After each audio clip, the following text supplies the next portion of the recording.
Bonjour tout le monde, ravi de vous retrouver dans cette nouvelle vidéo. Aujourd'hui, eh bien, je vais vous parler de désherbage parce que je ne sais pas si vous êtes comme moi, mais dans ma région, on a eu énormément de pluie et là, je crois que ça va pas tarder à retomber. On a une éclaircie, c'est pour ça que j'en profite pour faire une vidéo. Et donc, on a quand même de la douceur pour la saison. Et qui dit au plus douceur, eh bien, l'herbe repousse forcément. Et donc, il y a un peu de désherbage à faire. Donc, j'en profite qu'il fasse beau pour entamer un peu de désherbage pour pas trop avoir à faire le jour où je voudrais utiliser les parcelles. Alors, vous savez tous, comme moi, pour désherber, vous avez plusieurs outils. Vous avez la grelinette qui permet aussi d'aérer le sol. Mais ça, je vais vous parler simplement uniquement de désherbage. Donc, la grelinette permet de soulever les racines et vous pouvez arracher facilement les mauvaises herbes. Vous avez également la fourche bêche qui peut se substituer à la grelinette, mais vous avez aussi deux autres outils que j'utilise là actuellement parce que j'ai pas envie de ressortir la grosse grelinette. En plus, ce sont des outils si vous avez un petit carré potager, si vous n'avez pas des grandes longueurs, si vous n'avez pas une largeur suffisante pour planter la grelinette, eh bien ces deux outils vont vous permettre de désherber plus facilement, surtout quand le sol est bien mouillé. Il s'agit du couteau émousseur et de la gouge.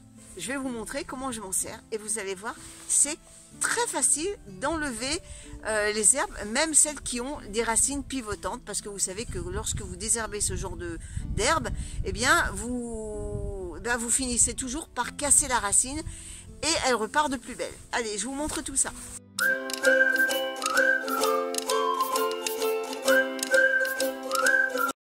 Donc voici encore ça à désherber. Donc tout mon potager ressemblait à ça. Et là, vous voyez, j'ai nettoyé. Donc ça fait quand même un peu plus propre. Là-bas également. Et j'ai laissé cette bande justement pour vous montrer comment j'utilise ces deux outils. C'est très simple. Avec la gouge, eh bien, vous la plantez dans le sol. Et comme avec la grelinette, vous soulevez la terre. Et vous récupérez, eh bien, les herbes. Hop. Vous secouez un peu la terre pour pas en enlever trop. Et vous jetez, eh bien, le reste. Et vous recommencez. Vous soulevez, hop, vous enlevez les racines.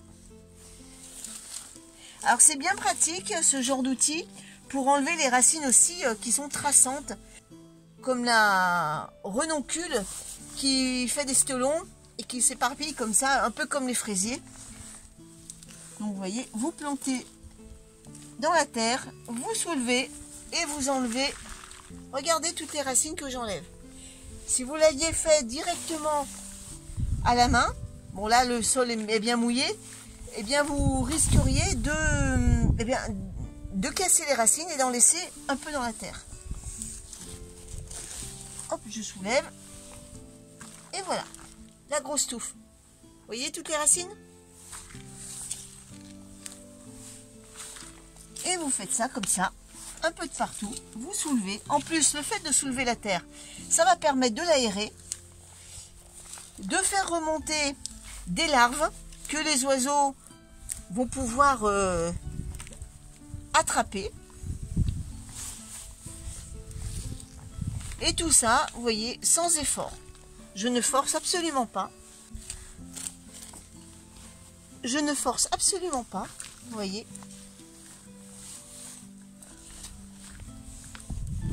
Alors, on est d'accord que c'est pas en plein cagnard où la terre est dure que vous allez faire ça. D'ailleurs, même avec les grelinettes, ça ne rentrerait pas. Mais partant de pluie, eh bien, c'est le moment idéal pour d'en profiter pour faire un bon nettoyage et enlever toutes les herbes, on va dire les mauvaises herbes, les herbes qui n'ont rien à faire dans un potager, si ce n'est faire concurrence à vos légumes. Et ensuite, on va passer à l'autre outil.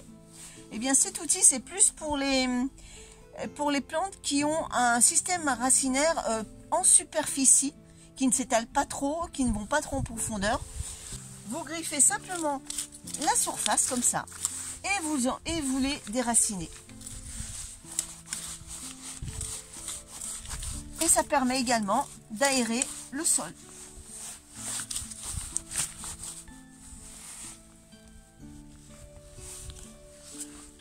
Donc je trouve que ces deux outils sont complémentaires et ça me permet de désherber. Alors je ne ferai pas 10 hectares avec, hein, c'est clair, mais sur une petite surface, ça permet de désherber tranquillement, sans effort, sans avoir à sortir la grosse artillerie, hein, comme la grelinette ou la fourche-bêche. J'espère que cette vidéo vous aura plu, que ça vous aura montré quelque chose que vous ne connaissez pas, ou peut-être que vous connaissez déjà. En attendant, je vous souhaite à tous une bonne semaine, et puis on se donne rendez-vous dans 15 jours pour la suite de la semaine au jardin. Allez, à bientôt tout le monde!